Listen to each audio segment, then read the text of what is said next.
Hey guys, welcome to another video. So last video I talked about taking out the Fujifilm 18 to 120 Power Zoom and using it for a photo shoot to really get the good feel of the stills capabilities of this lens.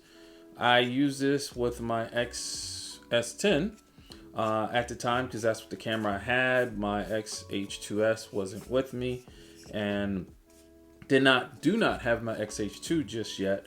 So I figured, you know what, I do take that lens out all the time for travel and stuff like that. I know it's very capable and has good megapixels on it. Let's see what it does with this lens on this shoot.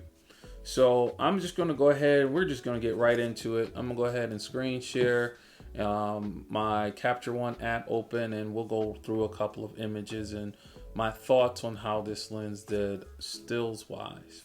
Okay guys, as we go ahead and take a look at some images to see how the lens is performing when it comes to stills. A little background on what we did.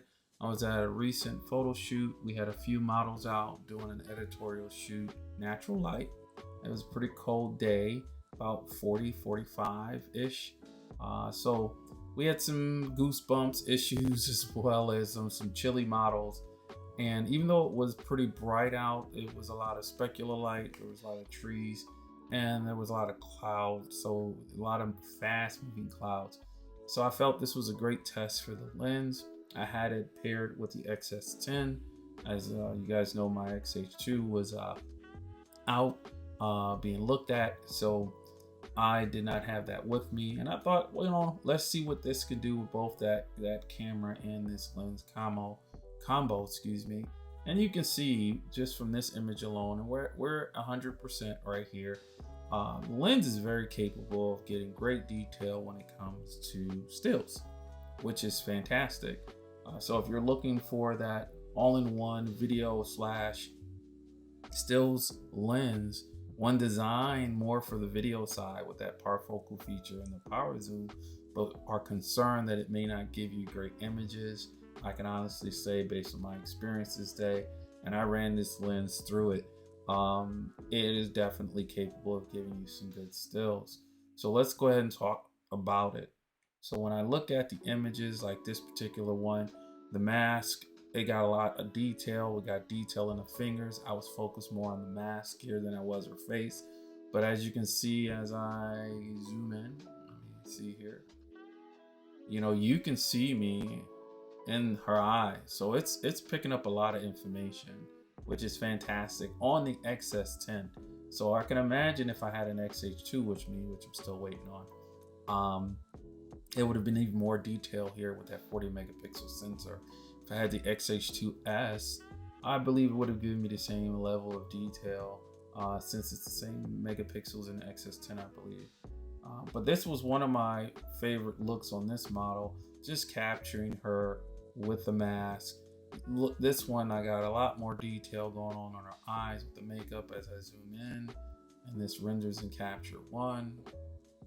Got the little spinny wheel up here, so it's doing this thing. You know, I zoomed into 110%, and it's still working.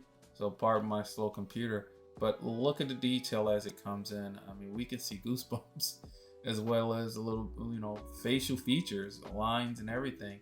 So pretty happy with what the lens is capable of doing. When the sun came out, it just captured what was in front of it beautifully.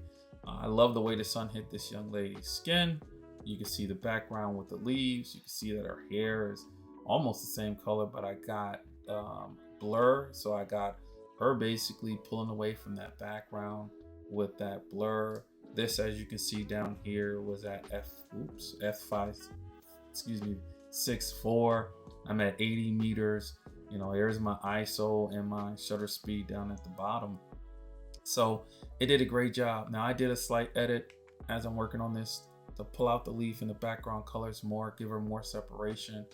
And I think it did a great job there. There's still some more work I'm gonna do on all of these images to get them a little bit more fine-tuned to where I want them to, and then pick the ones I want to deliver to all the models. But I was pretty happy with that light. Here's another one Here's that slider with the after. Here's a slider with the before. So just with even the highlights that I got from that sun coming in and out in the leaves and the winds and the clouds blowing, I was able to bring back those highlights and pull in some detail on her neck in those highlight areas that in a way they're a little blown out right there, but the lens did a fantastic job. Now I'll continue to work on this and adjust so I can get this where I want. It's just a little too dark on her arms and a little too dark below, so I'll do some more stuff there. But I just wanted to show you guys with just some quick edits how I was able to bring that back and bring back some detail. And I think the lens did a fantastic job with that. So want to show you one more of another model that I thought it did a great job on as far as pulling some information. And this was again the sun blowing out this model. I was snapping this picture and bam, here comes the sun. But look what I was able to bring back. I think that's fantastic. And the detail that I was able to still retain. Now, again, a little darker than I want. Don't know if I'm gonna use this image or not. Just wanted to show you guys what I was able to do with the XS10 and the 18-120 Power Zoom lens. There were some other images I took of this young lady that I think were fantastic. Here's another one. Here's that before. You know, you can see a little bit of the acne on the face. Did a good job on the eyes. If I zoom in a little bit, let's bring this slider to about 100%.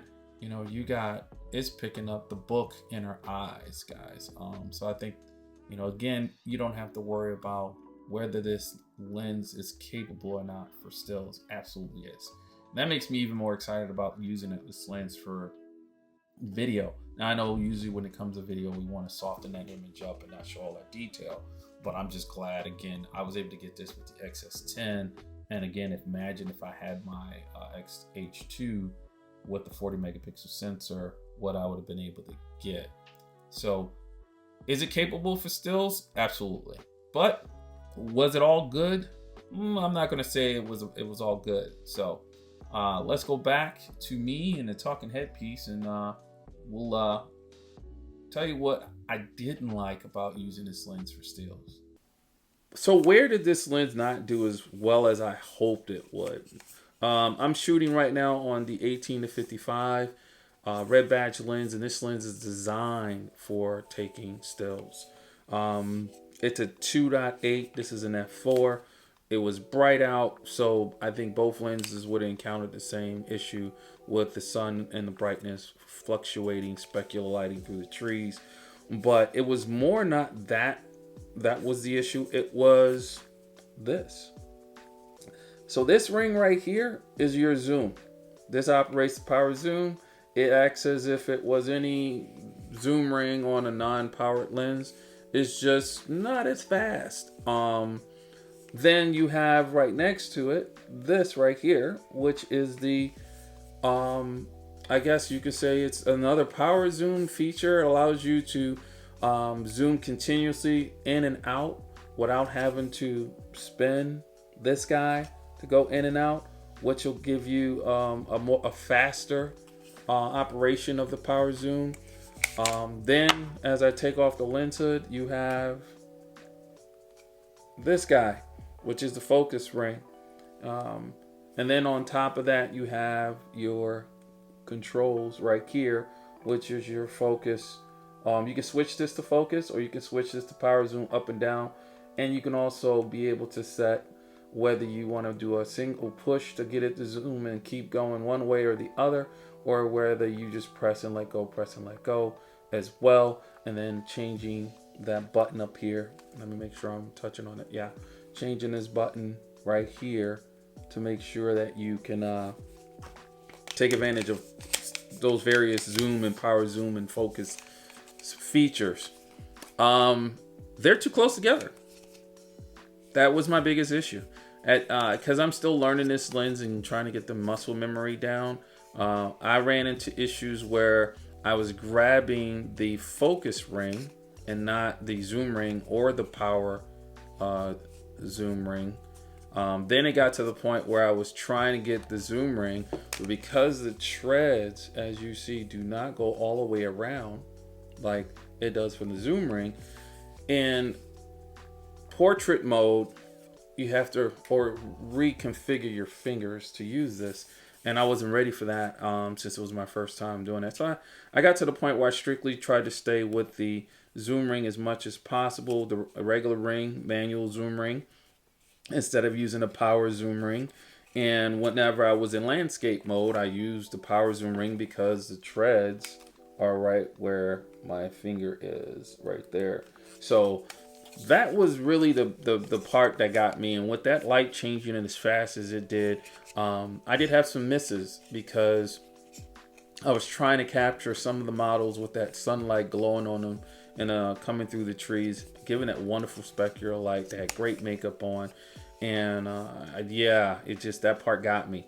Did I get a lot of images? Yes, I did. I got like 600 and some images. Are there a lot of images that I felt that are keepers? Absolutely. I had 3 frames per second to 5 frames per second going at one point and realized I was capturing way too many images and started bringing that down. So all in all, that's just something I'm gonna have to get used to, get that muscle memory together. I think this lens is stellar and what it gives you on stills and video. I'm very happy that I traded in my 16-80 because I wanted that parfocal. I was a little concerned that I might have given up a good stills lens by doing that, but having this 16-55 red badge, I knew I was good there when it came to pro work. But at the same time, I know now that I can use this for pro work as well. So let me know what you guys think of the images. Let me know what you guys think of how I tested this out, what you could have done better. I appreciate everybody that's been enjoying the images and hitting that like button and helping me out and getting my videos in front of folks. Keep putting in the comments what you guys like to see. I have my 150 to 600 back as well. And so I plan on, with the weather changing, trying to get back out to the metro parks here in Michigan and take advantage of the predators flying through and going after prey. So hopefully I can get some more of birds of prey, and then at some point my XH2 will show up and I'll be able to use that. And if you guys have any idea of what you might want to see me do there, I'll look forward to doing that as well. Have a good one, guys.